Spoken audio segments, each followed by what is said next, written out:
बिस्मिल्लाहिर्रहमानिर्रहीम। दोस्तों और साथियों, मैं हूं शहजाद चौधरी मारगला न्यूज़ के साथ। उम्मीद है बखैर होंगे, खुश खुर्रम होंगे। वज़ीर आला पंजाब ने एक और अहम इनिशिएटिव लिया है। जी हाँ, इससे पहले भी वो कई एक इकदाम कर चुकी हैं जिससे अवाम को बेपना रिलीफ मिला।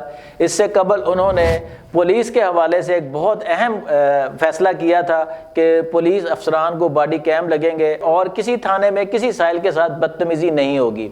अब एक बहुत बड़ा मसला उन्होंने हॉस्पिटल्स में जो था, सरकारी हॉस्पिटल्स में, वो भी हल कर दिया है। जी हाँ, उसकी तफसीलात अब हम आपको बताते हैं कि आप जानते हैं कि लाहौर के हॉस्पिटल्स हों या पंजाब के बड़े हॉस्पिटल्स हों, DHQs हों या तहसील हेडक्वार्टर हॉस्पिटल्स हों, वहाँ से जो लोग अपने मरीज़ों को लेकर आते हैं, दो ही सूरतें होती हैं। या तो मरीज़ सेहतयाब होकर खुशो खुर्रम अपने घर को लौट जाता है, या फिर वो रज़ाए इलाही से अल्लाह के यहाँ चला जाता है। जब मरीज़ फौत हो जाता है तो यकीन करें, वो जो आने वाले सरकारी हॉस्पिटल्स में आने वाले लोग होते हैं, वो कोई बहुत अमीर तबका नहीं होता, वो कोई अच्छा खासा मिडिल क्लास जो होता है, अपर मिडिल क्लास का नहीं होता। वो इंतहाई गरीब तबका, मिडिल क्लास तबका, सफ़ेद पोश तबका होता है जो अपने मरीज़ों को लेकर सरकारी हॉस्पिटल में आता है। या छोटे शहरों से ऐसे कुछ मरीज़ों को बड़े शहरों में रेफ़र कर दिया जाता है कि वहाँ पर कुछ सहूलतें जो है ना वो मुयसर नहीं होती। फिर क्या होता है, फिर मरीज़ जो है, अगर उसकी ज़िंदगी जो है वो पूरी हो गई, वो अल्लाह के यहाँ हजूर पेश हो गया, तो एक अहम तरीन उस वक़्त मसला जो दरपेश होता है लवाकिन के लिए, वो होता है कि अपने प्यारे की मैयत को लेके घर जाना। जो लोग लाहौर में होते हैं या बड़े शहरों में होते हैं और उसी शहर से तल्लक होता है, उनके लिए तो कदरे आसानी होती है कि चलो 2-3 हज़ार रुपया देंगे, कोई एक एम्बुलेंस जो है वो उनको घर छोड़ आएगी मैयत को। असल मसला उनको होता है वो जो दूर दराज से आते हैं, क्योंकि एक तो वहाँ पे मेडिकल की फैसिलिटीज़ नहीं होती उन हॉस्पिटल्स में।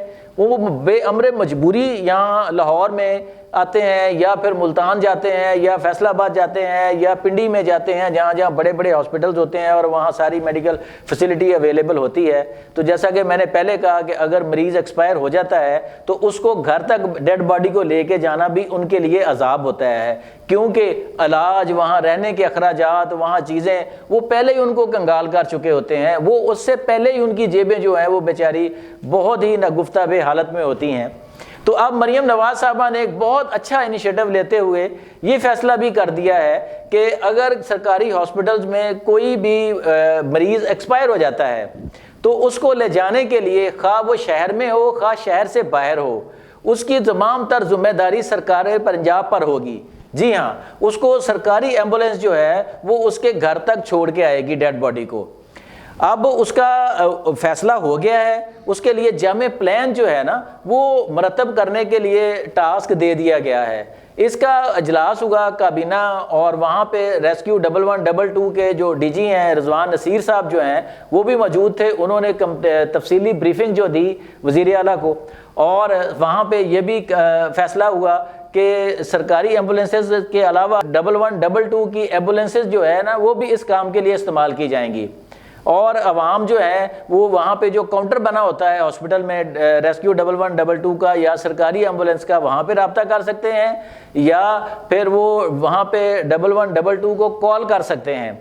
और इस सारे निज़ाम की मॉनिटरिंग के लिए एक स्मार्ट मैनेजमेंट सिस्टम भी मुतारफ़ कराया जा रहा है कि इसमें भी, जैसे मैंने कहा ना थाना कल्चर में कि पिंक बटन लगा दिया, साथ बॉडी कैम लगा दिया, इसी तरह वहाँ भी मैनेजमेंट का पूरा निज़ाम जो है वो वज़ा किया जा रहा है। तो यकीन माने ये एक बहुत बड़ा इनिशिएटिव है, क्योंकि मुझे खुद तजर्बा है। चंद माह कबल मेरी चचाजाद बहन जो थी वो यहाँ लाहौर के एक हॉस्पिटल में कैंसर की वजह से वफ़ात पा गई। तो वो एक ऐसा मुज़ी मर्ज़ था जिसमें इंतहाई ज़्यादा अखराजात जो है ना, अल्लाह ना करे कि किसी का कोई प्यारा ऐसे मर्ज़ में मुब्तला हो कि उसकी फैमिली ने अपना जो कुछ था वो उसको बचाने के लिए लगाया, लेकिन वो जानवर ना हो सकी। और जब वो हॉस्पिटल से डिस्चार्ज हो रहे थे डेड बॉडी लेके, तो वाक़यातन एम्बुलेंस कराना और उसके 20-25-30 हज़ार के अखराजात अफोर्ड करना बहुत मुश्किल अमर था। ऐसे में अगर गवर्नमेंट ऑफ पंजाब ये इनिशिएटिव ले रही है कि वो ऐसे लोगों को रिलीफ इस शक्ल में दे दे कि उनका 15-20 हज़ार 30 हज़ार रुपया जो शहर में दूसरे शहर जाने के लिए खर्च होगा वो बच जाए, तो ये भी एक बहुत बड़ी नेमत है। साथ ही हम भी मरियम नवाज साहबा के गोश गुजार एक और तजवीज़ करना चाहेंगे कि सरकारी हॉस्पिटल्स में जो पार्किंग के नाम पे लूट खसूट की जा रही है उस पर भी आप तवज्जो दें। वहाँ भी अगर आप गाड़ी पार करते हैं, आप मोटरसाइकिल पार करते हैं, आप कोई बड़ा व्हीकल पार करते हैं, अगर एक से दूसरा घंटा हो गया तो वो मल्टीप्लाई होता जाता है कि 100 रुपया हो गया, 200 हो गया, 300 हो गया, 400 हो गया। इस हद तक वो लोग जो है ना वो फिर वहाँ पे आने वाले लोगों के साथ बदतमीज़ी भी करते हैं और फिर वो पैसे भी उतने ही चार्ज करते हैं कि जो मर्जी हो हम आपको बाहर नहीं निकलने देंगे। उनको याद होगा मरियम नवाज साहब को, उनके चचा हजूर जनाब शहबाज शरीफ साहब ने इससे पहले एक दफ़ा फ्री भी की थी वहाँ पे पार्किंग। तो अब भी मरियम नवाज अगर ये इनिशिएटिव भी साथ ले लें तो इससे भी आवाम को बहुत जो है ना वो रिलीफ महसूस होगा। उम्मीद है कि ये मरियम नवाज का ये इनिशिएटिव भी आवाम के लिए सुख और चैन का बायस बनेगा और आवाम जो है वो समझेंगे कि उनकी हुकूमत जो है उनके लिए कुछ ना कुछ बेहतरी ज़रूर पैदा कर रही है। इस हवाले से आप क्या राय रखते हैं, आप हमें कमेंट्स में ज़रूर आगाह कीजिएगा। अपना और अपने गिरदोनवा का बहुत ख्याल रखिएगा। अल्लाह निगहबान।